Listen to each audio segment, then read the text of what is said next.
Hello, good evening all.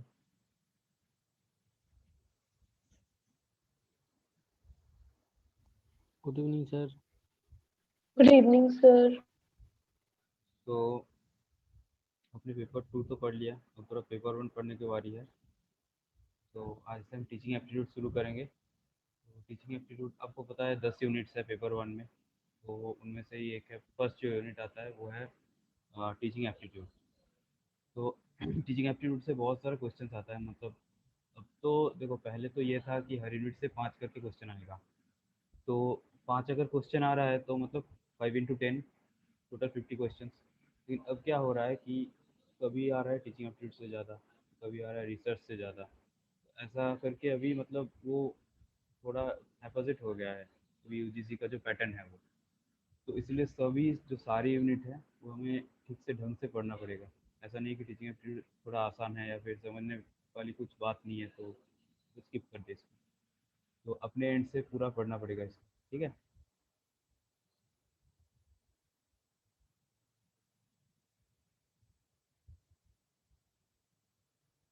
So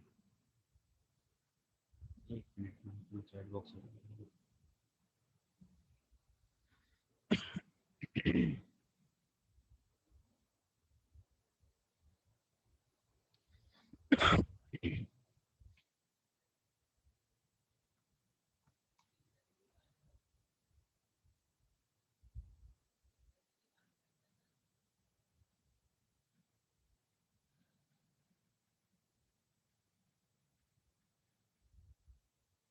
okay, so let's start. So teaching aptitude से क्या समझ रहे हो आप लोग? ओके, एप्टीट्यूड का मतलब क्या है? मतलब ये कुछ अलग क्यों नहीं दिया गया टीचिंग एप्टीट्यूड छोड़ के? टीचिंग रिलेटेड और कुछ नहीं क्यों दे, मतलब दिया क्यों नहीं गया? एप्टीट्यूड वर्ड ही क्यों यूज़ किया गया? या फिर रिसर्च एप्टीट्यूड भी आपने सुना होगा, क्यों ये सब होता है एप्टीट्यूड में? एनीवन?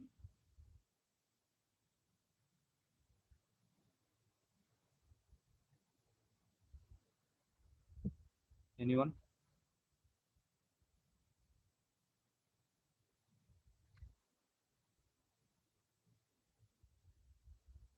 हेलो?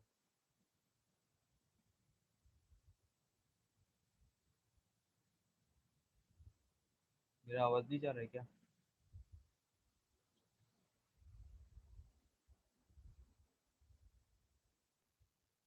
आ रहा है सर, आ रहा है। ओके। ओके, तो मैं ही बोल देता हूँ। एप्टीट्यूड मतलब तुम्हारा इसमें इंटरेस्ट कितना है। टीचिंग एप्टीट्यूड या फिर रिसर्च एप्टीट्यूड, मतलब इसमें इंटरेस्ट कितना है। तो ये क्यों मेज़र करना चाह रहा है ये एक यूनिट दे के, यूजीसी वाले एनटीए के थ्रू क्यों मेज़र करना चाह रहे हैं? क्योंकि आप किसी भी फील्ड पे चले जाओ, आप नेट दे रहे हो है ना, तो किसी भी फील्ड से नेट दो, चाहे योगा हो, फिजिकल एजुकेशन हो, physics, chemistry, engineering, home study, defence related, कुछ भी हो।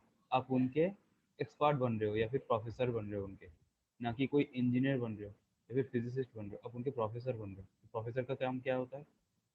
उनका काम होता है टीचिंग करना। तो टीचिंग रिलेटेड एक ये प्रोफेशन में घुसना है कि नहीं? तो टीचिंग रिलेटेड प्रोफेशन में घुस रहे हो, और अगर टीचिंग में ही आपको इंटरेस्ट नहीं है तो कैसे चलेगा? मतलब वो आपको, आपका जो वोकेशन है और आपका जो पैशन है दोनों में मैच नहीं होगा। एक मिसमैच आ जाएगा, अजीब सी मिसमैच। तो क्या होगा, आप तो नौकरी करोगे लेकिन उनमें लगन नहीं होगा। तो इसीलिए टीचिंग एप्टीट्यूड दिया गया है, ये टॉपिक मतलब इंक्लूड किया गया है। So let's start. Definition of teaching in ये सब मतलब आई थिंक बोलना ज़रूरी नहीं है ज़्यादा, क्योंकि टीचिंग वगैरह ये तो आपको आता ही है, what is definition of teaching. फिर भी मैं छोटा मोटा एक बोल देता हूँ। देखो, देखो, teaching includes all the activities of providing education to others. मतलब टीचिंग मतलब एक एजुकेशन देना है, ठीक है, एक एजुकेशन देना है।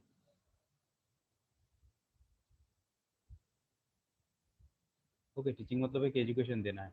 और एजुकेशन किसको देना है? वो किसी को भी हो सकता है। ऐसा नहीं कि एजुकेशन सिर्फ टीचर ही प्रोवाइड कर सकता है। अब छोटे बच्चों से भी बहुत सारी चीज़ें सीख सकते हो, जैसे कि देखो, हम लोग को एक बॉल दे दिया जाए तो हम लोग कुछ ही टाइम, मतलब 5 10 आधा 1 घंटा बाद ही बैठ जाएंगे खेलने के बाद उसके साथ। लेकिन छोटे बच्चों को देख के ये सीखना चाहिए हमें कि उनको कितना भी तुम मतलब वो कभी टायर्ड नहीं होता, उनमें टायर्डनेस नहीं आता कभी भी। जो हम लोग शायद पढ़ेंगे आगे जाके सरप्लस एनर्जी थ्योरी में, कि उनमें एक एक्स्ट्रा टाइप का एक एनर्जी होता है जो बड़ों में नहीं होता। तो ये भी एक सीखने की चीज़ है ना, वो छोटे बच्चे से जिनका एज 2, ढाई, 3 साल हो। तो ये भी एक टीचिंग का ही पार्ट है। ऐसा नहीं है कि वो बहुत बड़ा टीचर होना चाहिए तभी टीचिंग कर पाएगा, है ना। तो ये एक बेसिक कॉमन कॉन्सेप्ट है टीचिंग का। नेक्स्ट आ जाते हैं।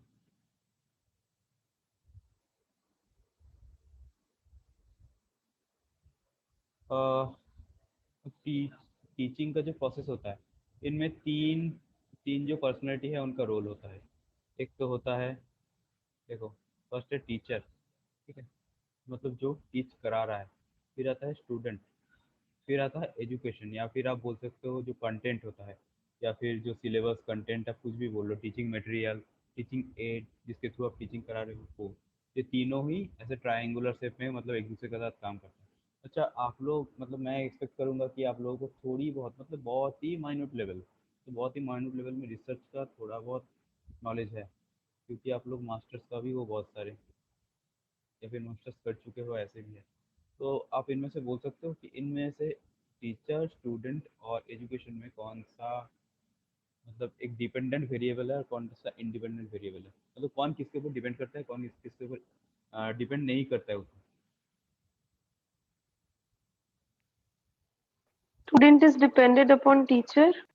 या एग्जैक्टली। सो पहले Teacher is कौन आता है, dependent टीचर। upon education. या पहले कौन आता है, टीचर। टीचर का क्या मैटर करता है, कंटेंट जो प्रोवाइड कर रहा है वो मैटर करता है, तभी तो स्टूडेंट्स का तो समझ में आएगा, या फिर रिजल्ट आएगा, या फिर उनमें जो क्वालिटी है वो इंडक्ट होगा, है कि नहीं। नेक्स्ट आता है एक छोटा सा एमसीक्यू, सॉरी माय मिस्टेक। चलो ये एमसीक्यू करो, सारे अपनी ओर से कोशिश करो। First one. देवजीत थोड़ा सा ऊपर कीजिए, बीच में रखिए एमसीक्यू को। या एंड आपका जो द माइक है ना answer sir. Is in below, hello. Actually the answer is in below, that's why. Okay okay. और देवजीत, या आपका जो माइक है ना, माइक थोड़ा पास में रखो। थोड़ा सा वॉइस ओके, में भी लो आ रहा है। ठीक। Okay. Now is it clear. Yes yes, now it's fine. So try करो ये। सी, ओके। सो यहाँ पर बोल रहा है द टीचर शुड प्रोमोट, इसका आंसर सी होगा, encouraging interactive communication among students. मतलब ऐसा नहीं होना चाहिए कि लेक्चर मेथड जैसे होता है कि बोले ही जा रहा है बोले ही जा रहा है, उधर से कोई रेस्पॉन्स नहीं आ रहा है, फिर कोई इंटरेक्टिव कोई सेशन नहीं है, कोई फीडबैक वाला कोई रेस्पॉन्स नहीं है। तो इसमें क्या होता है, ना कि टीचर का टीचिंग क्वालिटी इंप्रूव होता है, ना कि सब्जेक्ट मैटर में कुछ आप मतलब कुछ दे पा रहे हो उस सब्जेक्ट में, या फिर स्टूडेंट्स को कुछ दे पा रहे हो, कुछ नहीं होता इसमें, है ना। तो इसमें क्या होना चाहिए, इंटरेक्टिव कुछ कम्युनिकेशन होना चाहिए टीचर और स्टूडेंट के बीच में। Next, second one.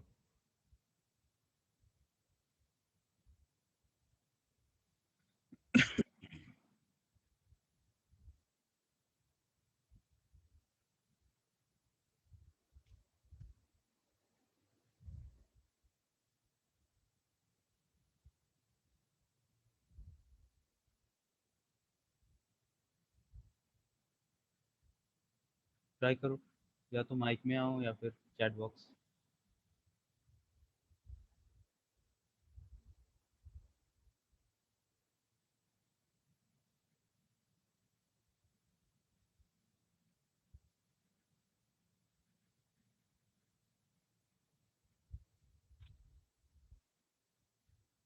Sanjeet is saying A, also A.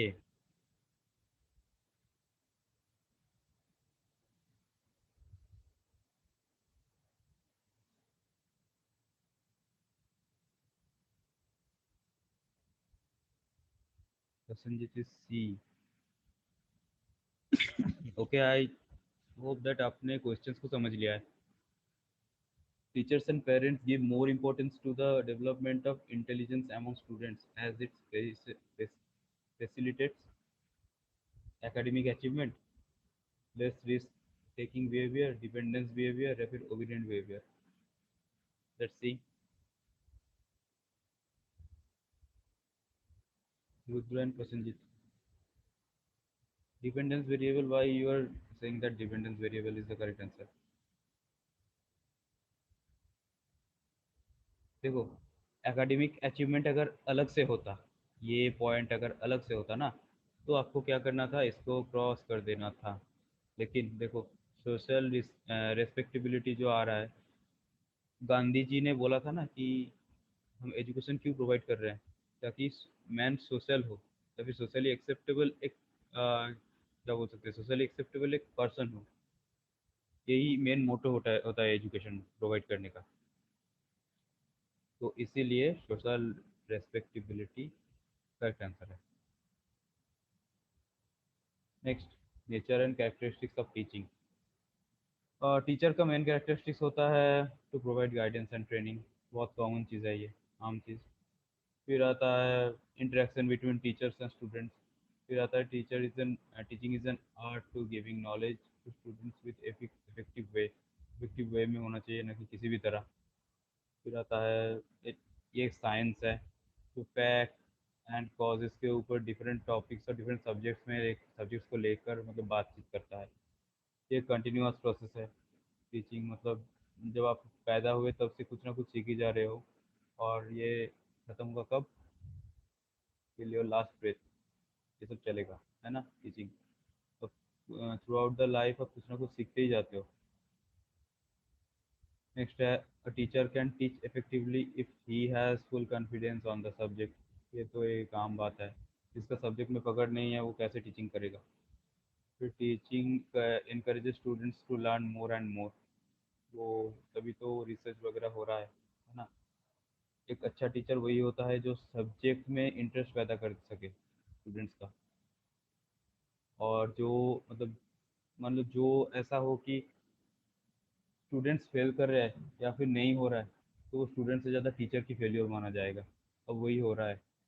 तो नया एजुकेशन पॉलिसी आ रहा है ना, उसका स्ट्रक्चर ऐसा ही है कि मतलब वो अगर ऐसे ही टीचर ऐसे स्टूडेंट्स मतलब इसी सब्जेक्ट में इन्वॉल्व हो रहा है जिसमें उनका इंटरेस्ट हो. और टीचर्स का भी रोल या फिर ट्रेनिंग जो है, मतलब बीएड वगैरह बीपीएड में जो भी अभी नया करिकुलम आ रहा है, उसी हिसाब से आ रहा है कि कैसे स्टूडेंट्स का इंटरेस्ट जनरेट किया जाए. फिर आता है teaching is formal as well as informal. Formal way भी होता है, इनफॉर्मल वे भी होता है.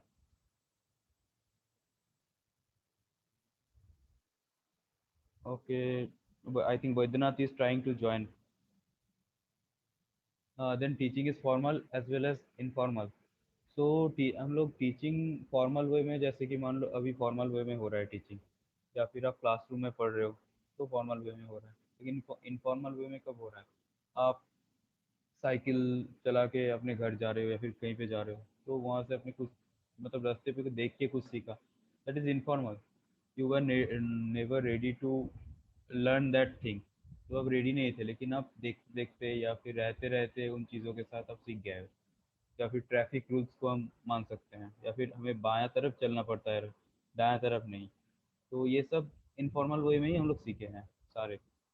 फिर teaching is a communication of information to students. मतलब ये वही बात घुमा फिरा के आ जाता है ये पॉइंट भी. ये कम्युनिकेशन प्रोसेस है जो कि अच्छा होना चाहिए communication process. And teaching is a tool to help the students. मतलब ये एक टूल है जो कि मतलब ऐसा टूल है जो स्टूडेंट्स के नेक्स्ट लेवल पे लेके जाता है और प्रिपेयर करता है सोसाइटी और एनवायरनमेंट पे अच्छे से डालने के लिए. Intellectual activity meaningful functioning on mind. मतलब ये कॉग्निटिव एबिलिटी को बढ़ाता है, जो ब्रेन फंक्शनिंग वगैरह होता है वो भी पढ़ेंगे साइकोलॉजी में, तो वो उसको बढ़ाता है, एनहांस करता है. ये सब तो मतलब कॉमन पॉइंट्स है. Sorry again. Try this one. The main M of teaching is.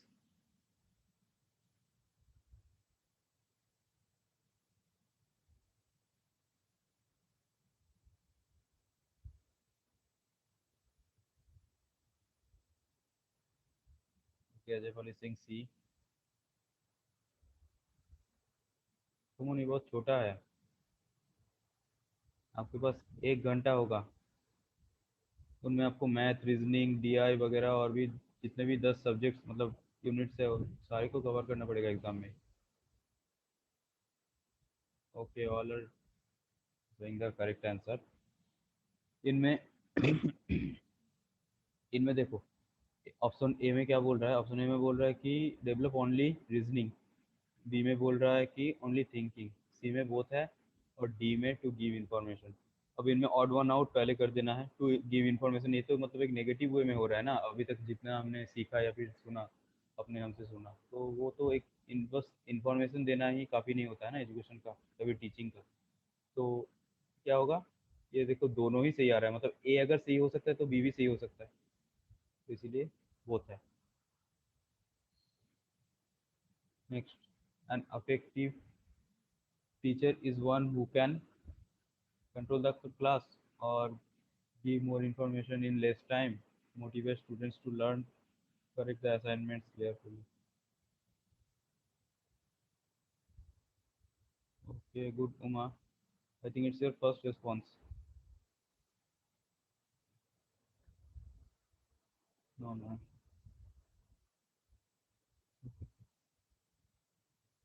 Ajaypal is saying B. Actually, देखो अजयपाल, ड्यूरिंग द कोर्स और ड्यूरिंग द पीरियड टीचर को कोई ट्रेन पकड़ने की जल्दी नहीं होता है ना। उनका काम क्या होता है, जो कंटेंट उनमें है या फिर जो ज्ञान उनमें है वो स्टूडेंट्स को डिलीवर करना, समझाना। तो ये तो नेगेटिव हो गया ना, देखो बी वाला पॉइंट तो नेगेटिव हो गया, ये वाला तो नेगेटिव हो गया। कंट्रोल द क्लास ये हो सकता था, लेकिन मोर अप्रोप्रिएट आ रहा है, देखो मोटिवेट स्टूडेंट्स टू लर्न। यही आपका जो मतलब रीजनिंग या फिर थिंकिंग एबिलिटी है, ये थोड़ा मतलब सेप में लाना पड़ेगा, और आपको सोचना पड़ेगा कि ये किस कॉन्टेक्स्ट में बोल रहा है। मे भी हो सकता है कि मतलब कंट्रोल द क्लास एक बहुत अच्छा कैरेक्टरिस्टिक्स है एक टीचर के लिए, मतलब जिसका कंट्रोल पावर नहीं है, कंट्रोलिंग एबिलिटी नहीं है, वो तो मतलब अच्छा टीचर नहीं हो सकता, ये भी सही है। या फिर जो मतलब असाइनमेंट्स को चेक नहीं करता या फिर नहीं देता, वो भी टीचर नहीं है। लेकिन देखो मोर अप्रोप्रिएट वर्ड कौन सा, मतलब मोर अप्रोप्रिएट वर्ड ऑप्शन कौन सा बैठ रहा है उसी को लेके चलना है ना। तो ये आ जाएगा धीरे धीरे एमसीक्यूज और लेसन के थ्रू। फिर एक मेथड्स के ऊपर कर लेते हैं, चलो। ये जानबूझ के मैंने बीच में रखा ताकि ब्रेनस्टॉर्मिंग हो।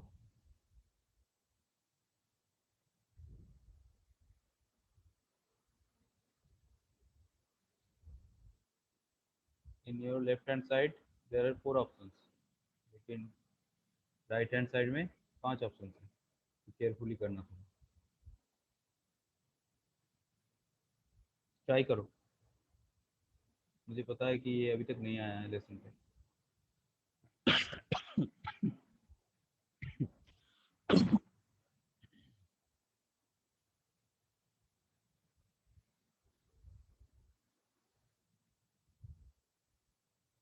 करेक्ट आंसर पिछले वाला, वो तो सी होगा, C, this one.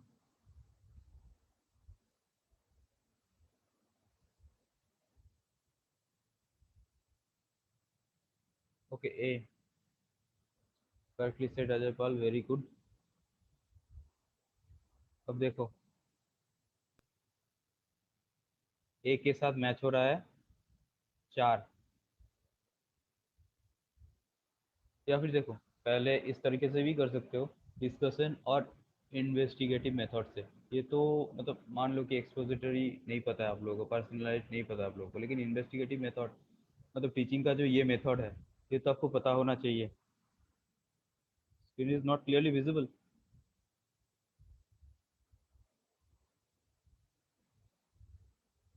Hello, screen is not clearly visible. The দেখা যাচ্ছে না পরিষ্কার। দেখা যাচ্ছে। আমার নেটওয়ার্কের ফল্ট আছে।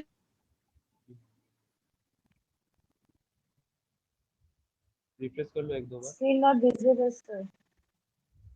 एक दो बार रिफ्रेश कर लो, सही हो जाएगा। तो डिस्कशन मेथड से हाँ कुछ बोल रहे थे।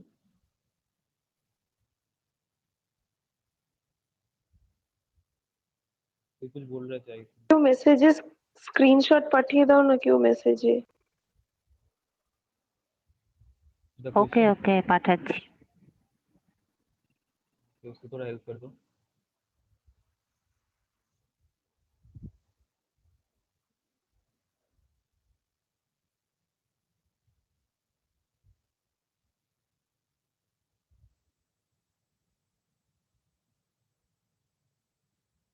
तो इसको पहले आप इस तरह से देख सकते हो कि डिस्कशन मेथड देखो सी के साथ कौन कौन सा आ रहा है, trust and openness in relationship, freedom to choose a theme and scope for frank exchange of ideas. तो इनसे डिस्कशन मेथड का आइडिया लग जाता है हमें। डिस्कशन मेथड में क्या कर सकते हैं, अभी ग्रुप डिस्कशन जो होता है, हम लोग सभी ग्रुप डिस्कशन में कोई सर हेलो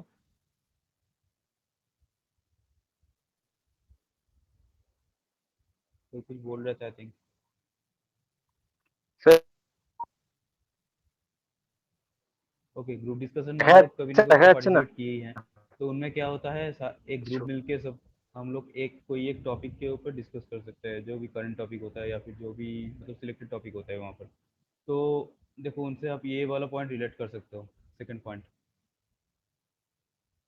फिर देखो फिर आता है इन्वेस्टिगेटिव मेथड। तो इन्वेस्टिगेटिव मेथड के साथ देखो creating a challenge to address the problems. Investigate करना है ना, पुलिस इन्वेस्टिगेट करता है, सीआईडी इन्वेस्टिगेट करता है, तो इनके साथ देखो ये कर सकते हो। दो तो बनी गया। अब सी के साथ दो देखो, सी के साथ दो तो दो जगह है, एक ए ऑप्शन में है और एक चार ऑप्शन में है। और सी के साथ सॉरी बी के साथ तीन, बी के साथ तीन देखो एक ही के साथ आ रहा है, तो इसके लिए ए होगा। ओके, बाकी सब ये जो है ये जो मेथड्स है सारे, इनके बारे में हम बाद में पढ़ेंगे।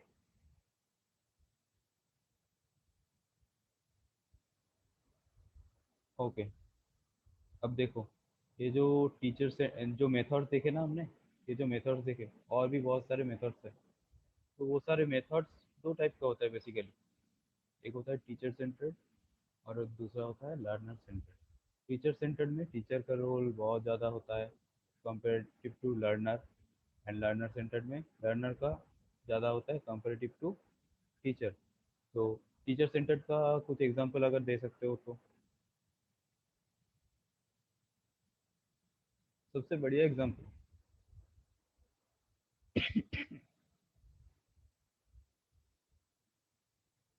जो हम लोग स्कूल कॉलेजेस में देख चुके हैं,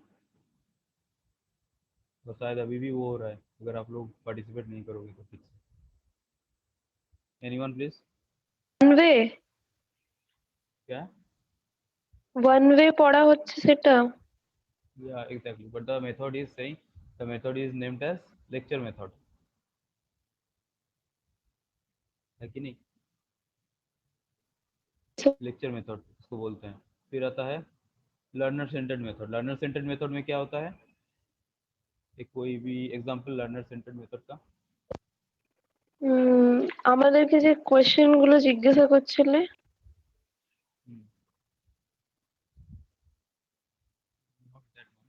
एक्चुअली लर्नर सेंटर्ड मेथड क्या होगा, जैसे कि project method.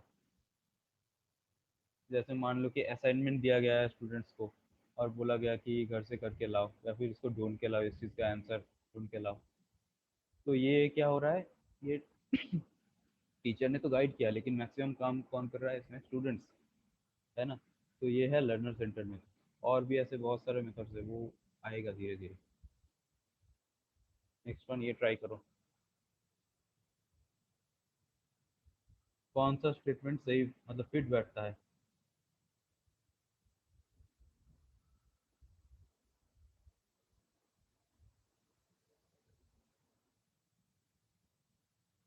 Ajaypal, group discussion method is not teacher centered, it is student centered method.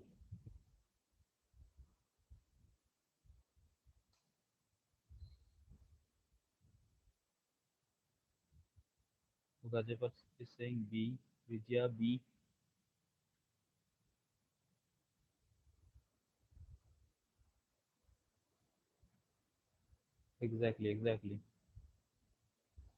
Exactly. Correct answer is B. तो देखो, टीचर को मतलब स्टूडेंट्स में जो मतलब हम लोग लॉज ऑफ लर्निंग में पढ़े थे ना, लॉज ऑफ रेडीनेस, उनमें क्या था कि आप किसी को फोर्स नहीं कर सकते हो जब तक कि वो सीखना नहीं चाहे वो चीज़, पर्टिकुलर चीज़, या फिर वो पर्टिकुलर लेसन नहीं लेना चाह रहा है। तो लेकिन टीचर का काम यहीं पे आ जाता है कि उसको ऐसे उसको ब्रेन को मतलब मोल्ड करो, या फिर उसको थिंकिंग पैटर्न को ऐसे मोल्ड करो कि वो उस सब्जेक्ट में इंटरेस्टेड हो जाए, है ना। इसीलिए ये आ जाता है ऑप्शन बी। अब वही है, थोड़ा डिस्कस करके दिया गया है, ये थोड़ा आप पढ़ लेना क्योंकि ये अलग से डिस्कस करने वाला कुछ है नहीं इसमें।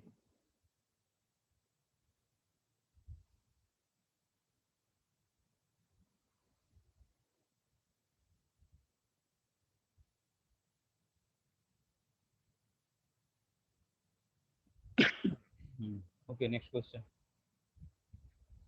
ये थोड़ा ट्राई करके देखो।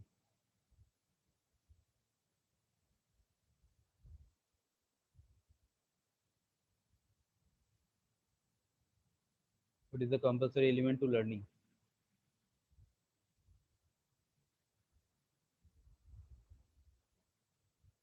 Nepal C. Okay. Anyone?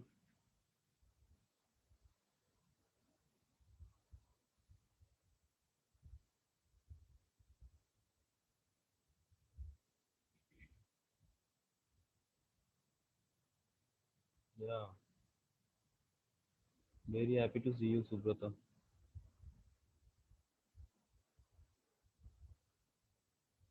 देखो, आपको एक्टिवली पार्टिसिपेट करना पड़ेगा, और यही सबसे अच्छा मेथड है टीचिंग एप्टीट्यूड, या फिर ये पेपर वन को पूरे अच्छे तरीके से पढ़ने के लिए।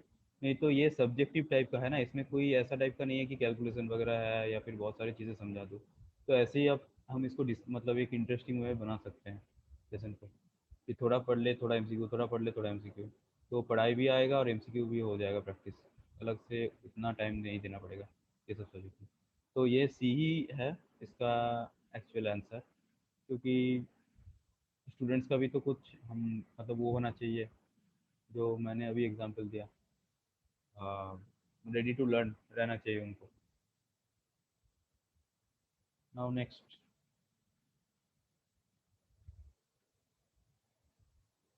करिकुलम एक्टिविटीज टीचिंग में क्यों रखा जाता है?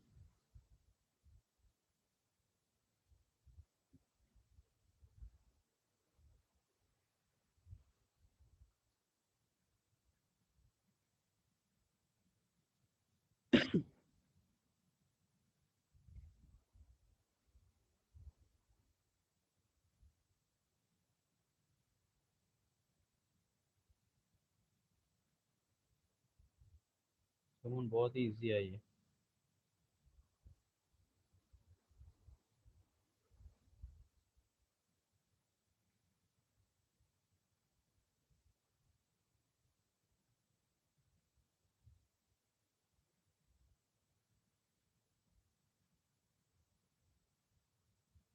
लेट्स सी, इसका आंसर होगा बी। टीचिंग को जो है, टीचिंग लर्निंग जो प्रोसेस है, इसको इंटरेस्टिंग बनाने के लिए, और मतलब स्टूडेंट्स को ताकि समझ में भी आए और ये इफेक्टिव लर्निंग भी हो, इसीलिए यूज़ किया जाता है। Okay, what are the three components of educational process?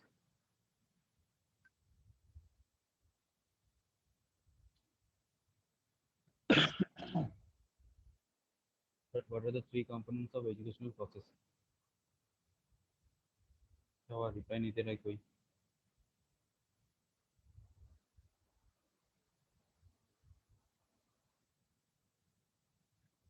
B, teacher student and education, okay.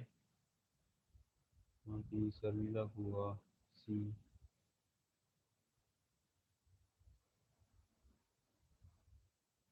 Actually the answer is B, okay sir. क्योंकि एजुकेशन मतलब यहाँ पर कंटेंट को रेफर किया जा रहा है, टीचर स्टूडेंट, और ये जो है ये कंटेंट है ये।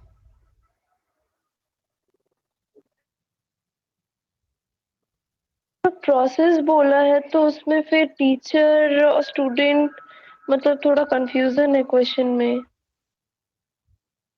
देखो इनमें बोला है जो what are the three components of educational process, है ना। तो प्रैक्टिस, इसको देखो, अब ये भी होता है कि जो डायरेक्ट हमें दिखता है ना, एग्जेजेसिस, पता है एग्जेजेसिस? एग्जेजेसिस का मतलब क्या होता है? मतलब मान लो कि एक चीज़, कोई भी एक चीज़, तो उनको जिस हिसाब से बोला जा रहा है उनको समझने की कोशिश करो, कैच करने की कोशिश करो। कभी कभी क्या होता है, लिटरल मीनिंग भी, मतलब वैसा नहीं होता कि लिटरली वही चीज़ हो रहा, मतलब बोल रहा है। एक वर्ड का मीनिंग एक सेंटेंस में एक होता है और दूसरे सेंटेंस में अलग, मतलब वो मीनिंग वो रेफर करता है। इसी हिसाब से आपको देखना पड़ेगा, और यहीं पे आपका जो थिंकिंग एबिलिटी है वो थोड़ा थोड़ा थोड़ा थोड़ा करके इम्प्रूव करना पड़ेगा, नेट के हिसाब से ढालना पड़ेगा, है ना। अभी तक जो मतलब आप जिस हिसाब से बोल रहे हो उसका कि सी होगा, तो वो क्या हो गया, वो थोड़ा डायरेक्ट वे में हो गया, मतलब जैसे टीजीटी पीजीटी लेवल में क्वेश्चन आता है। लेकिन ये आपको ध्यान रखना है कि कंसेप्चुअल बेस्ड ये एग्जाम होता है, नेट है ये, तो आपको एनालाइज करना पड़ेगा थोड़ा सा, है कि नहीं। आई थिंक मेरी बात आप समझ गए, मैं मतलब मैं क्या बोलना चाह रहा यस सर। था। नाउ फॉर इफेक्टिव टीचिंग क्या होना चाहिए, क्या करना चाहिए, ये सब है। तो ये आप थोड़ा पढ़ लेना, इसको मैं स्किप कर रहा हूँ। अब intellectual cognition, cognitive learning, social cognitive theory, ये सब आ जाता है। देखो इंटेलेक्चुअल मतलब क्या होता है? Intelligence may be defined as the ability to obtain and use knowledge in an adaptive situation. मतलब अब कैसे बोल सकते हो कि कोई पर्सन इंटेलिजेंट है? उसका इंटेलिजेंस ही शो करना पड़ेगा ना। या तो उसने ऐसी कोई सिचुएशन में खुद को उन मतलब ख़राब सिचुएशन से उसको बाहर निकाल लिया, या फिर कोई ऐसा सोल्यूशन दे दिया, तभी उसको हम लोग मानते हैं ना कि इंटेलिजेंट है। तो यही इसको बोल रहा है, मतलब उसी को हम इंटेलेक्चुअल बोल सकते हैं कि वो बंदा बहुत ही इंटेलेक्चुअल है, मतलब उनमें इंटेलेक्चुअलिटी है ना। फिर आता है कॉग्निशन। कॉग्निशन मतलब जो जितना भी कॉग्निटिव हमारा फंक्शंस है ब्रेन में, मतलब कॉग्निटिव कॉग्निशन मान लो, ये एक ऐसा वर्ड है जो हरदम ब्रेन रिलेटेड फंक्शनिंग में ही यूज होता है। तो ये क्या बोल रहा है, awareness in general and the ability to learn in particular, मतलब वही ब्रेन फंक्शनिंग का चीज़ें ही आ जा रहा है, इसको कॉग्निशन बोल रहा है। और कॉग्निटिव एबिलिटीज, वो कॉग्निशन को सही से प्रॉपरली एग्जीक्यूट करना, उसको बोलता है कॉग्निटिव एबिलिटीज, है ना। कॉग्निटिव लर्निंग, जिस लर्निंग में हम लोग थोड़ा दिमाग का खर्चा करते हैं, तो मतलब बहुत ही लेमैन लैंग्वेज में बोलूँ तो दिमाग का खर्चा जिसमें होता है, और जो हमारा जो ब्रेन का पोटेंशियल, जो पोटेंशियलिटी है उनको एनहांस करता है, तो उनको हम लोग बोलते हैं कॉग्निटिव लर्निंग। कॉग्निटिव लर्निंग किस चीज़ के थ्रू हम लोग मतलब थोड़ा बेटर कर सकते हैं? जिग्सॉ पजल्स, या फिर जो होता है क्विजेस, थोड़ा ब्रेनस्टॉर्मिंग, ये सब में हम लोग कॉग्निटिव लर्निंग को थोड़ा एनहांस कर सकते हैं, या फिर हमारा ब्रेन का जो कॉग्निटिव लेवल है उनको थोड़ा बढ़ा सकते हैं। फिर आता है सोशल कॉग्निटिव थ्योरी, ये एक थ्योरी है, ये भी बाद में डिस्कस करूँगा। तो कोई बता सकता है ये किसने दिया था social cognitive theory?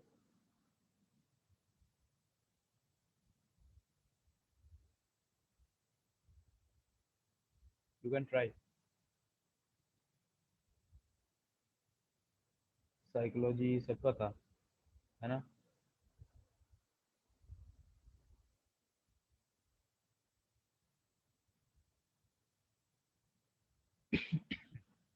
Okay, Albert बंदूरा। बंदूरा, इसका तो नाम सुना हो, मतलब सुने ही होंगे हम लोग। बहुत ही मतलब रिनाउंड साइकोलॉजिस्ट थे। एल्बर्ट बंदूरा, तो उन्हीं ने दिया है सोशल कॉग्निटिव थ्योरी।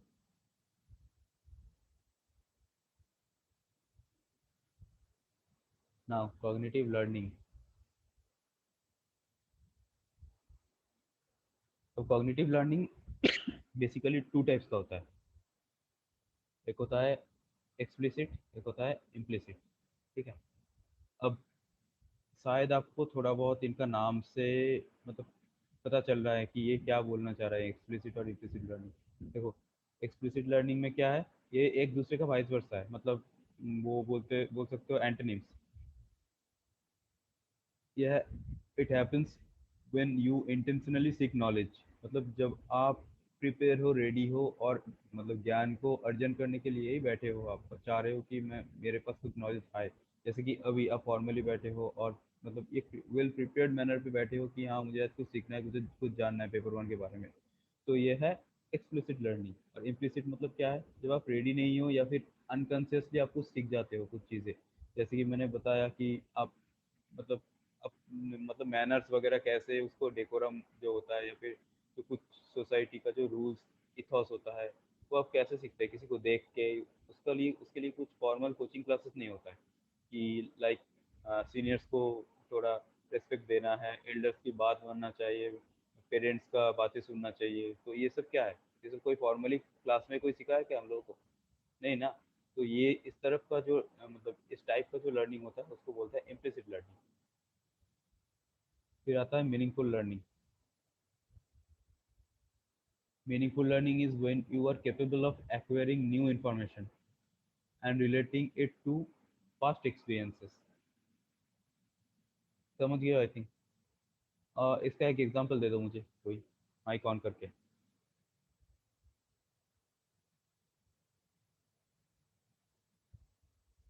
कोई example please.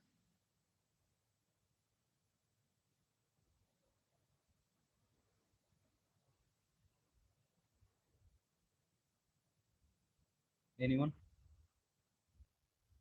Transfer of learning. Meaningful learning. ये तो पहला लाइन मैंने बता दिया कि मीनिंगफुल लर्निंग होता क्या है। Meaningful learning is when you are capable of acquiring new information, मतलब जब आप सक्षम हो कोई न्यू इन्फॉर्मेशन को गेन करने के लिए, and relating it to past experiences, मतलब आप उस और जो इन्फॉर्मेशन या फिर जो नॉलेज मिला उसको आप पास्ट एक्सपीरियंस से आप कंपेयर कर रहे हो। इस टाइप का लर्निंग को बोलते हैं मीनिंगफुल लर्निंग। तो इसका कोई एग्जांपल?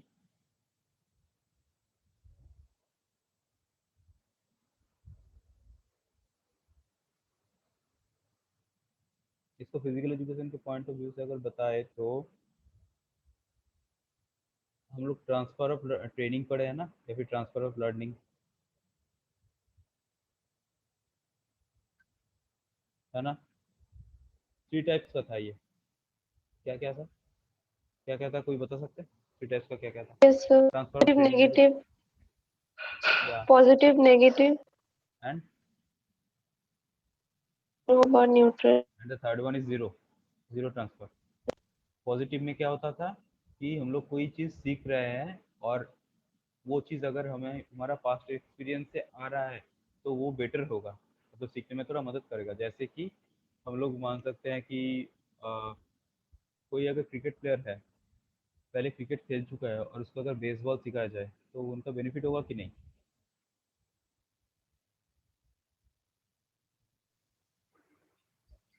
यस और नो? Yes, sir.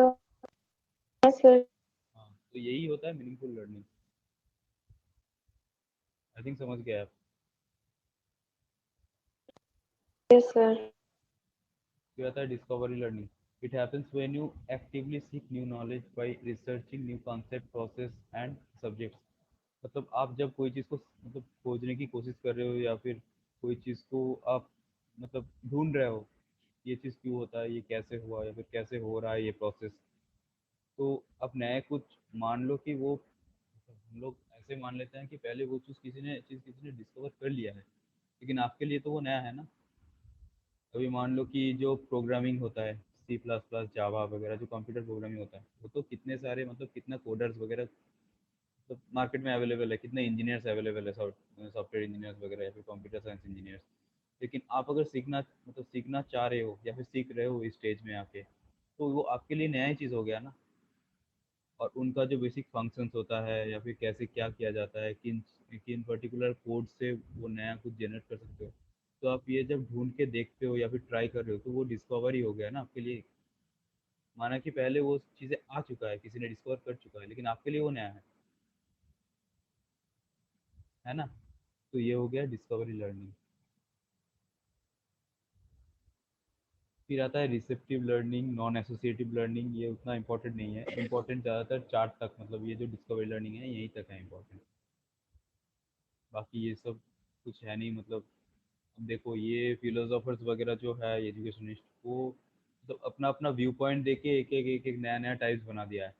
लेकिन जो काम का है, हमें मतलब क्वेश्चंस वगैरह आता है, वो ये चार से ही आता है, मतलब इम्प्लिसिट, एक्सप्लिसिट, मीनिंगफुल और डिस्कवरी। तो अगर आप इंटरेस्टेड हो तो फर्दरली इसको पढ़ सकते हो आप लोग अपने एंड से, है ना। Now try this one.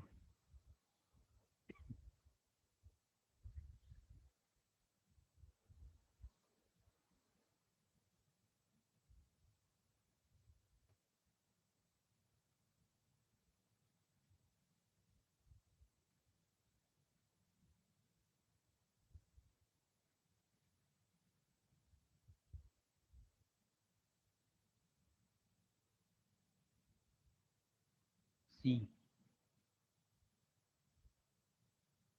Okay 4।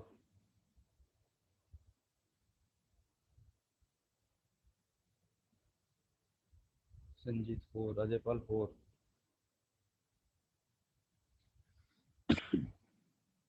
Everyone is correct.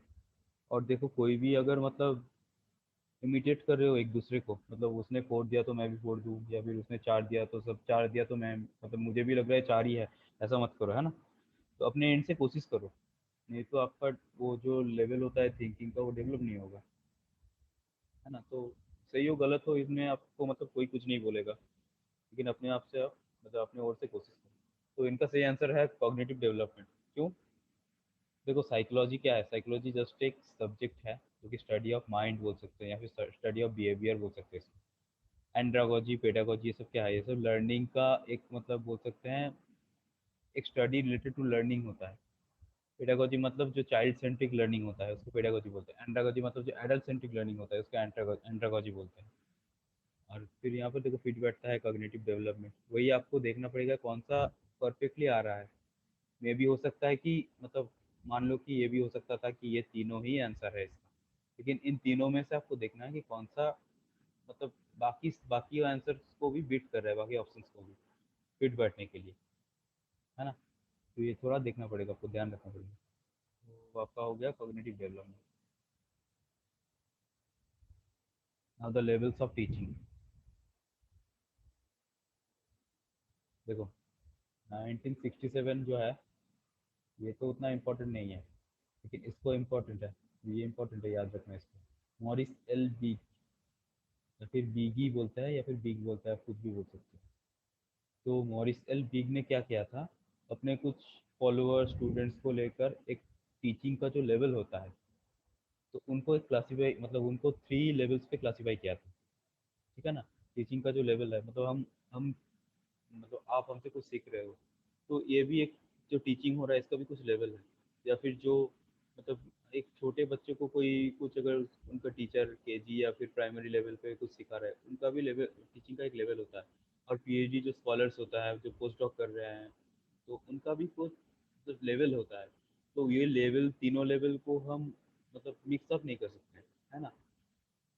और आई थिंक आप समझ में आ रहा है आपको, तो लेवल्स मतलब क्या बोलना चाह रहे हैं इसमें इसमें। तो देखो एक होता है मेमोरी लेवल, ये होता है फर्स्ट, ये होता है सेकंड, ये होता है थर्ड। तब इस क्रम में हम लोग जाते हैं, है ना। तो पहला आता है मेमोरी लेवल। मेमोरी लेवल बहुत ही बेसिक लेवल होता है, जो जिसको हम लोग बोलते हैं रोट लर्निंग या फिर रट्टा मारना। आप लोग रिलेट कर सकते हो कि जब हम लोग बहुत ही मतलब जस्ट एजुकेशन लेने शुरू किए थे अपने घर से या फिर टीचर से, तो वो लोग क्या कराता था कि 1 2 3 4 ये सब सिखाता था, फिर गुना करना, भाग करना, ये सब सिखाता था, फिर आपका ABCD ये सब सिखाया ना। तो तब क्या हम लोग समझ के किए थे वो लोग कि ए के बाद बी, इस थ्योरी की वजह से बी आ रहा है, बी के बाद इस थ्योरी की वजह से सी आ रहा है, तब इस वजह से डी आ रहा है इसके बाद, है ना। ये सब तो हमें नहीं पता था, हमने रट्टा मार लिया तब। तो उस लेवल पे रट्टा मारना सही था, लेकिन जितना आप आगे चलते जाओगे ना, जब एजुकेशन में जितना आप आगे चलते जाओगे, उतना ही रट्टा मारना आपके लिए खतरनाक होगा और कोई काम का नहीं रहेगा। तो मेमोरी लेवल पे रट्टा मारना होता है, और इनमें अगर रट्टा मारना हो रहा है तो सबसे ज़्यादा मतलब रोल किसका बड़ा हो रहा है? टीचर्स का रोल सबसे मतलब ज़्यादा बड़ा हो रहा है मेमोरी लेवल पे ये। ठीक है, मैं मेमोरी लेवल का बात कर रहा हूँ, इसमें टीचर्स का रोल सबसे ज़्यादा होता है। फिर आता है अंडरस्टैंडिंग लेवल। इनमें क्या होता है, टीचर का लेवल भी मीडियोकर रहता है, स्टूडेंट्स का लेवल भी मीडियोकर रहता है, दोनों का इक्वल रहता है। फिर आता है रिफ्लेक्टिव लेवल। रिफ्लेक्टिव लेवल में क्या होता है, टीचर्स का लेवल बहुत ही मिनिमल हो जाता है, स्टूडेंट्स के मतलब जो एफर्ट होता है या फिर जो पार्टिसिपेशन होता है वो मैक्सिमम हो जाता है स्टूडेंट्स के लिए। ठीक है, तो फिर देखो इसको समझो। मेरा आवाज़ आ रहा है? हेलो, तो मेरा आवाज़ आ रहा है? हाँ सर, आ रहा है, क्लियर है सर आवाज। Okay, thank you. तो देखो तीनों फिर से डिस्कस करते हैं कि मेमोरी लेवल क्या होता है, जिनमें बच्चे रट्टा मारते हैं या फिर रट्टा मार के सीख के उसको बाद में इम्प्लीमेंट करते हैं लैंग्वेज में, ग्रामर में, कुछ भी हो, तो उनको हम बोलते हैं मेमोरी लेवल। और इनमें टीचर्स का रोल बहुत ही ज़्यादा होता है। टीचर्स जो भी सिखाता है वही स्टूडेंट सीखेगा, उनमें उनका कोई लॉजिक्स वगैरह दिमाग में नहीं आता है स्टूडेंट्स को, है ना। टीचर्स जो भी पढ़ाता है, जो भी सिखाता है वही सीख जाता है। फिर आता है अंडरस्टैंडिंग लेवल। अंडरस्टैंडिंग लेवल क्या होता है, मतलब मान लो जो हम स्कूल लेवल में आते हैं, जब हमें भी लेक्चर्स दिया जाता है, प्रोजेक्ट्स भी करते हैं, सब तो सब मिला जुला के होता है, स्टूडेंट टीचर का दोनों का मतलब रेशियो, एफर्ट का जो रेशियो होता है वो सेम होता है। फिर आता है रिफ्लेक्टिव लेवल। रिफ्लेक्टिव लेवल में जो रिफ्लेक्शन है स्टूडेंट्स का वो दिखना चाहिए। इससे आप मतलब इस वर्ड से आप लोग याद रख सकते हो कि जो स्टूडेंट्स का रिफ्लेक्शन है वो सोसाइटी या फिर उसके एजुकेशन सिस्टम में दिखना चाहिए। तो जितना भी PhD वगैरह कर रहे हैं, रिसर्च वगैरह कर रहे हैं, उनका क्या, गाइड का क्या बहुत ज़्यादा रोल होता है। आप लोग तो अपने डिपार्टमेंट्स वगैरह में देखते ही हो कि गाइड की मतलब, मैं किसी का छोटा मतलब छोटा या बड़ा नहीं करना चाहता, किसी को मतलब शर्मिंदगी वाला फील नहीं करना चाहता, लेकिन I think it's clear, very much clear that guide का उतना रोल नहीं रहता है किसी भी रिसर्च वगैरह में। हाँ, वो गाइड जरूर करता है, लेकिन उतना नहीं जितना एक स्टूडेंट्स का एफर्ट रहता है। और यही सिस्टम है, मतलब यही एक्चुअल प्रोसेस है, ना कि इसमें टीचर्स वगैरह का दोष रहता है ना। तो जितना आप हायर लेवल पे जाओगे उतना स्टूडेंट्स का वाइटलिटी बढ़ता जाएगा और टीचर्स का कम होता जाएगा, क्योंकि स्टूडेंट्स को भी आगे कुछ देना है ना। अगर टीचर ही पूरा मतलब पूरा जन्म उसको बैक सपोर्ट करके उसको मतलब आगे लेके जाएगा, स्पून फीडिंग करके सब कुछ करा देगा, तो फिर वो कैसे टीचर बनेगा आगे जाके। दैट्स वाई ये जो हायरार्की है आप लोग देख रहे हो, ये जो पिरामिड है, ये पिरामिड यही डिपिक्ट कर रहा है कि सबसे कम वाला जो लेवल है वो मेमोरी लेवल है, और जो सबसे हायर वाला लेवल है वो है रिफ्लेक्टिव लेवल। तो इनका एक क्वेश्चन आता है छोटा सा कि मेमोरी लेवल किसने दिया है। मैंने सॉरी मैंने नोट पे मतलब लिखना भूल गया। तो ये जो दिया है मतलब जो प्रोपाउंडर है इसका, इसका नाम है हार्वर्ट।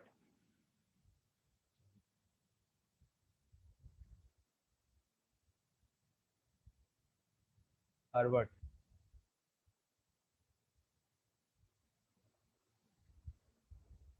HERBART। एक्चुअली मेरा पेन ना ठीक से काम नहीं कर रहा है। फिर आता है अंडरस्टैंडिंग लेवल। अंडरस्टैंडिंग लेवल किसने दिया है, इसको भी नोट डाउन कर लो, Morrison.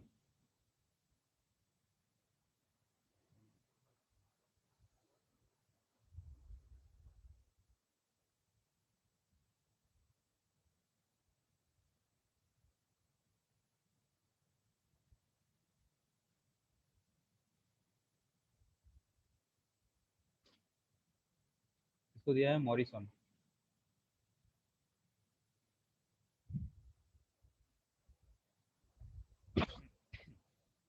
Herbert Morrison and third one is Hunt, HUNT, Hunt. Reflective level दिया था हंट ने,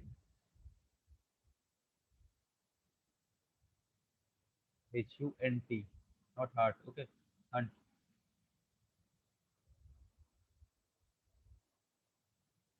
now memory level of teaching. Memory level of teaching में देखो, मैंने बोला था थॉटलेस होता है ये, थॉटलेस, ठीक है, थॉटलेस लेवल ऑफ टीचिंग। तो टीचर जो सिखाएगा वो रट्टा मार के सीख लेगा वो। It's only concern with sharpening memory और मेंटल एबिलिटी। अगर उस छोटे दौर पे हम लोगों का अगर मेंटल एबिलिटी सही नहीं होगा तो फिर बड़ा बड़ा जो मैथ्स इक्वेशन वगैरह या फिर हिस्ट्री जोग्राफी कुछ भी पढ़ रहे हैं हम लोग 9-10 में जाके, तो कैसे पढ़ पाएंगे, है ना। उसका जो बेस है वही तो क्रिएट कर देता है मेमोरी लेवल ऑफ टीचिंग में। फिर है ये क्या करता है, ability to grasp the information, है ना, ये भी इंक्रीज करता है। ये जो बोल रहा हूँ मैं, thoughtless level of teaching, ability to grasp the information, तो ये सब कीवर्ड्स की तरह समझ लेना, है ना। इसको कीवर्ड्स की तरह ऐसे समझ लेना कि ये अगर वर्ड दिखे तुम्हें तो वो कंफर्म और 110% मेमोरी लेवल ऑफ टीचिंग ही उसका आंसर होगा, ऐसा टाइप का है, ठीक है। तो इसीलिए मैं ये वर्ड जानबूझ के डाला हूँ। फिर आता है memory level of teaching needs the least involvement since it only request grasping information. मतलब ये स्टूडेंट्स की ओर से बोल रहा है, मतलब स्टूडेंट्स का बहुत ही कम मतलब भूमिका रहता है इनमें, टीचर से ज़्यादा रहता है, मैंने बोला। rather than understanding its meaning and application, मतलब अंडरस्टैंडिंग में कुछ उतना दिमाग नहीं मतलब यूज़ करना पड़ता है, इसको मीनिंग और एप्लीकेशन में ही ज़्यादा ध्यान देना पड़ता है। फिर आता है features of memory level of teaching. Memory level of teaching is useful for students in lower classes, primary level में, since their intellect is under development, मतलब जो जब वो ग्रो कर रहा है या फिर डेवलपिंग स्टेज में है वो, तब। It's usually the first level of learning factual information. First level of learning factual information, मतलब अगर फैक्चुअल इन्फॉर्मेशन की तरफ से देखो तो बहुत ही बेसिक लेवल है इनका, फैक्चुअल इन्फॉर्मेशन की तरफ से, है ना, बहुत ही बेसिक लेवल है। फिर आता है memory learning trains memory to retain a maximum information and quickly recall when required। अब इसको जस्ट 1 मिनट।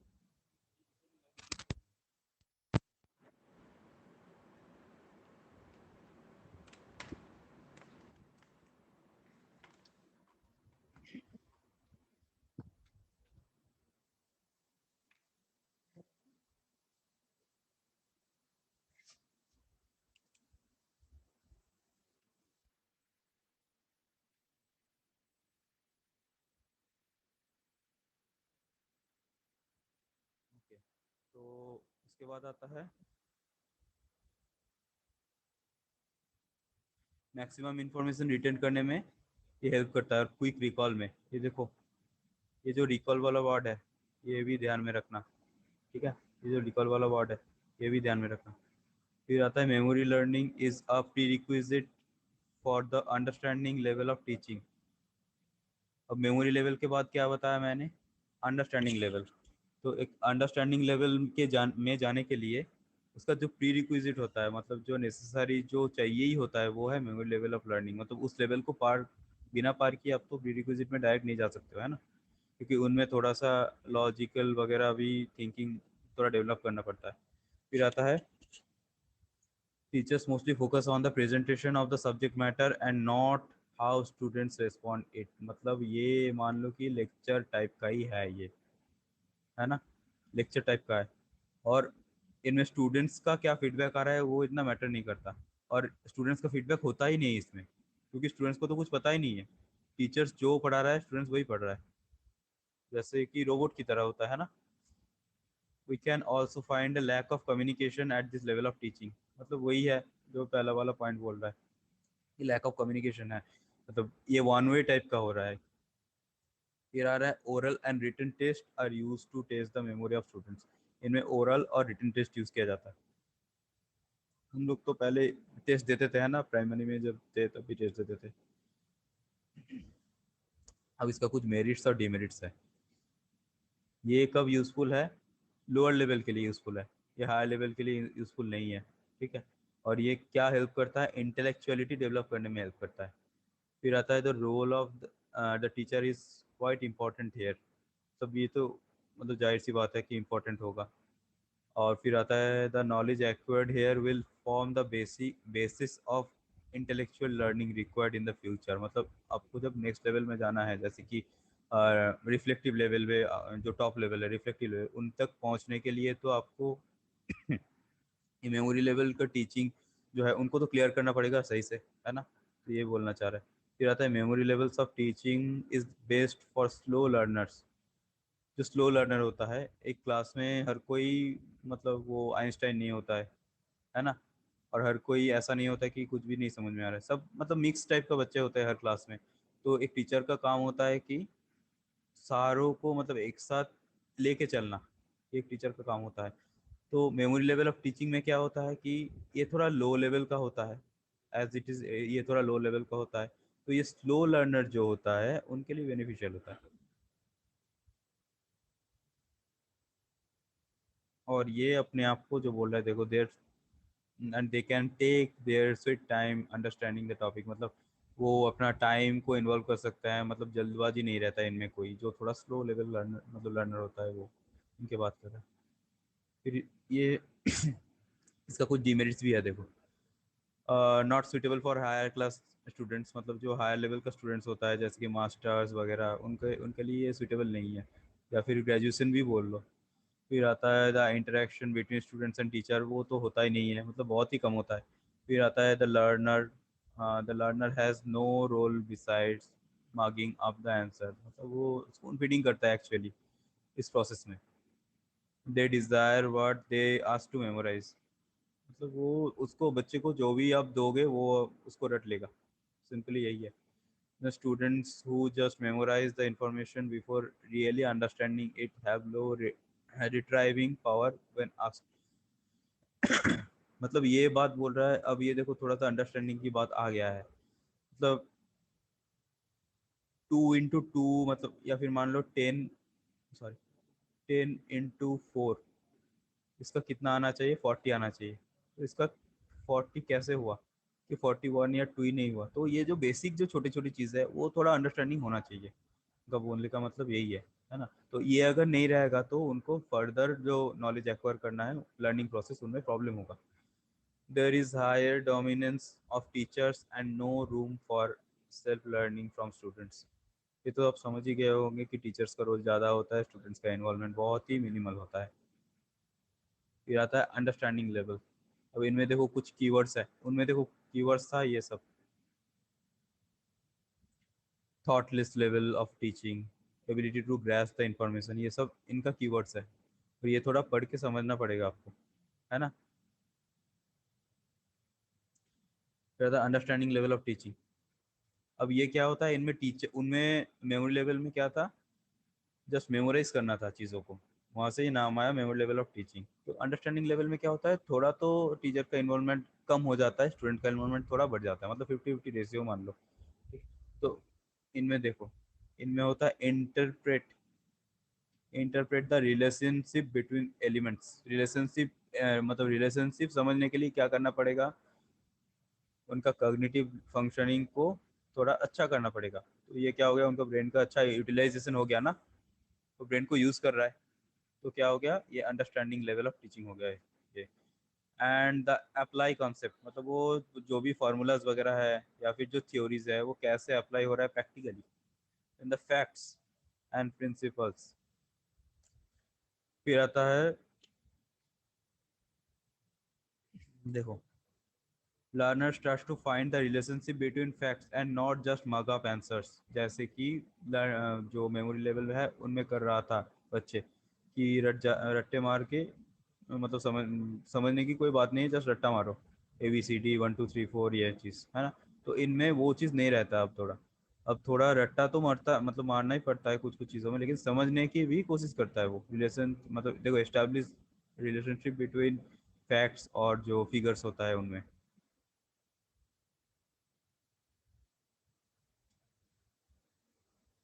फिर देखो फीचर्स ऑफ अंडरस्टैंडिंग लेवल।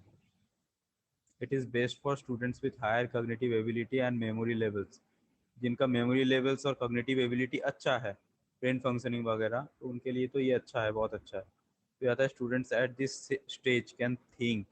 अब यही से शुरू होता है थिंकिंग, इमेजिनेशन, क्रिटिकल थिंकिंग वगैरह, लॉजिकल रीजनिंग वगैरह, ये सब करने की जो एबिलिटी है वो सब आता है इस स्टेज में डेवलप होता है। There is an active role of both students and teacher in assimilating fact. देखो, there is an active role of both student, both बोल रहा है, देखो स्टूडेंट का भी रोल आ रहा है और टीचर्स का भी रोल आ रहा है। पिछले में थोड़ा थोड़ा सा ही, मतलब बहुत ही मिनिमल था स्टूडेंट का, अब दोनों का आ रहा है ना, इन एस्टिमुलेटिंग फैक्ट्स। देन आ रहा है teachers use various teaching methods like lectures, discussion and exemplification। अब एग्जाम्पल देगा तो क्या होगा, रिलेशनशिप एस्टेब्लिश होगा ना, मतलब जो मैंने समझाया उनका अगर एग्जाम्पल दे दूँ तो आप मतलब एक मतलब रिलेशन आप समझ पाओगे कि दोनों में क्या रिलेशन है या फिर क्या बोलना चाह रहा था मैं प्रैक्टिकली। फिर आता है understanding level of teaching sets the stage for students to enter the reflective level of teaching. उनको जैसे मतलब मेमोरी लेवल को जैसे जरूरत, मतलब मेमोरी लेवल को पार करके आप अंडरस्टैंडिंग पे आ सकते हो, वैसे अंडरस्टैंडिंग को भी तो अच्छे से क्लियर करना पड़ेगा ना, तभी आप रिफ्लेक्टिंग में जा सकते हो। एक एक स्टेज, जैसे गेम हम लोग कोई भी गेम खेलते हैं उनका स्टेज होता है बहुत सारा, तो एक लेवल 1 पार करके आप लेवल 2 में जा सकते हो, फिर 2 के बाद 3 में जा सकते हो, ऐसे ही ये भी है, यही 3 स्टेज है ये इसका, है ना। Evaluation at this stage could should not be limited to mug up answer, मतलब इस स्टेज में जस्ट वो दिमाग में कुछ डाल के चला जाएंगे, वैसा टाइप का नहीं होता है इसमें, ठीक है। Challenge students with question that force them to think logically, okay, and use high cognitive skills, मतलब इनमें थोड़ा कॉग्निटिव एबिलिटी स्किल्स वगैरह आ जा रहा है इसमें, ठीक है।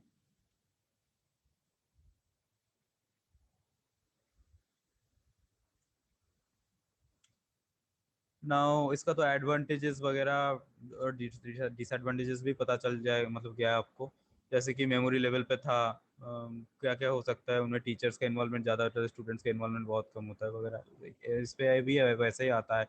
इसमें एडवांस कॉग्निटिव स्किल आ जाता है और मतलब डेवलप होता है, और टीचर स्टूडेंट्स में एक रिलेशनशिप एस्टेब्लिश होता है। बहुत सारी पॉजिटिव बातें हैं, ये थोड़ा आप पढ़ लेना क्योंकि इनमें समझाने की बात नहीं है कुछ भी। और डिसएडवांटेजेस भी वैसा ही कुछ है कि मतलब less focus on intrinsic motivation. Motivation दो टाइप का होता है, आपको पता है, इंट्रिंसिक और एक्सट्रिंसिक। तो इंट्रिंसिक मतलब जो अंदर से आ रहा है मोटिवेशन, मतलब जो मटेरियलिस्टिक नहीं है, कुछ चीज़ें देकर जो नहीं कर सकते हम लोग उसको ऐसे बाई वर्ड्स के थ्रू हम मोटिवेट कर सकते हैं, तो ये हो गया इंट्रिंसिक मोटिवेशन। तो इनमें कम ही फोकस रहता है बहुत, है ना। तो फिर आता है पर्सनलाइज्ड लर्निंग। पर्सनलाइज्ड लर्निंग मतलब अपने ओर से, मतलब हम खुद पढ़ लेंगे, ये चीज़ नहीं रहता है इसमें, आपका टीचर का सपोर्ट चाहिए ही, नहीं तो आप नहीं पढ़ पाओगे, मतलब इस लेवल पे। फिर आता है slow learners might find it difficult to understand the concept. क्यों? क्योंकि इसमें कॉग्निटिव एबिलिटी वगैरह आ जा रहा है ना, लॉजिकल थिंकिंग, रीजनिंग वगैरह आ जा रहा है। तो ये तो हो गया, दो लेवल हो गया, मेमोरी लेवल और एक है अंडरस्टैंडिंग लेवल। नेक्स्ट आता है रिफ्लेक्टिव लेवल, जो कि हम लोग कल पढ़ेंगे, है ना।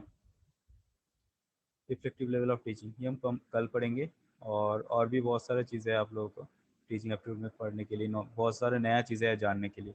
तो यहाँ तक मेरे ख्याल से किसी को प्रॉब्लम होने की मतलब कोई बात नहीं है, आई थिंक, क्योंकि ये उतना तो समझने वाली बात कुछ है नहीं, मतलब रॉकेट साइंस तो कुछ है नहीं इसमें, है ना।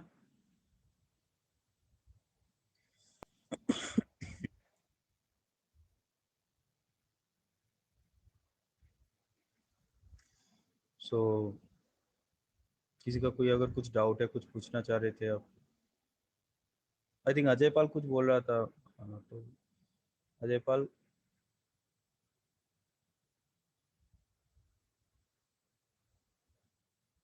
हेलो अजय पाल,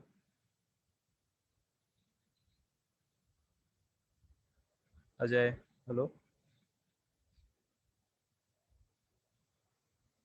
ओके, सो किसी का कोई डाउट नहीं है आई थिंक, अगर हो तो पूछ लेना, मतलब अभी पूछ लो।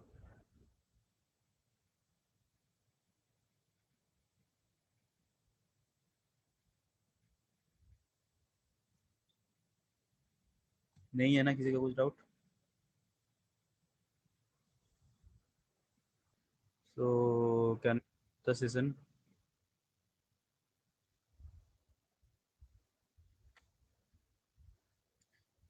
ओके, देखो आप पेपर 1 पढ़ रहे हो, ठीक है? दोनों ही पेपर 1 पेपर 2 दोनों ही बहुत इंपॉर्टेंट है नेट के लिए, नेट जेआर जो भी हो। इस बार देखा कितना कट ऑफ कितना हाई गया है। और मैं एक बात बोलना चाह रहा हूँ कि ये जो मतलब पढ़ाया जो जा रहा है इनको थोड़ा देखना बाद में जाके, या फिर थोड़ा नेट वगैरह में सर्च करना, और आपके पास कोई बुक है तो उनको देखना। अगर नहीं है तो मैं भेज दूंगा, KVS मदन का PDF है मेरे पास, ई वर्सन। तो वो थोड़ा उसको उससे भी थोड़ा पढ़ लेना और देख लेना कि मतलब कैसे क्या होता है चीज़ें वगैरह। और जो प्रॉब्लम्स है आप मुझसे कभी भी पूछ सकते हो, कभी भी कॉल करके या कुछ भी करके, मैसेज, इंस्टा, फेसबुक, कुछ भी कहीं पे भी आप पूछ सकते हो। तो देखो जो ये पढ़ाया जा रहा है ना, ये जो कंटेंट है, ये इतना तक ही सीमित नहीं होता है ना।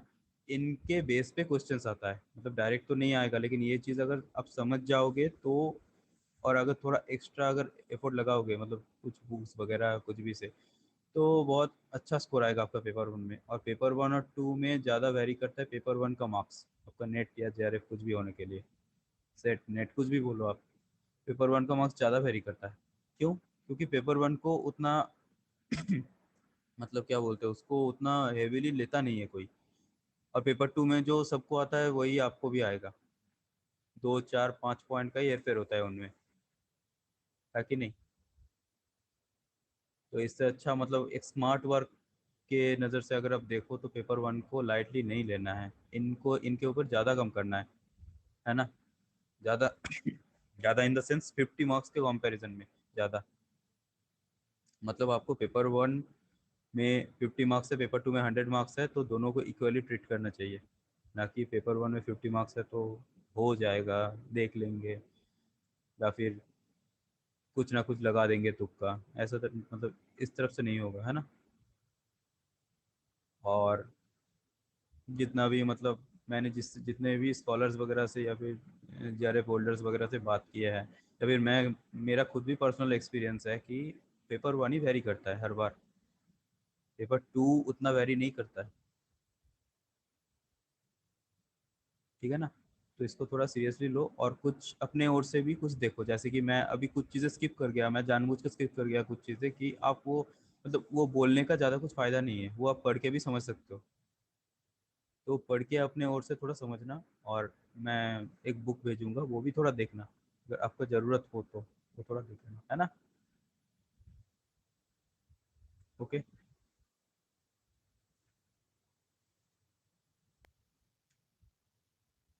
सो किसी को कुछ बोलना नहीं है तो मैं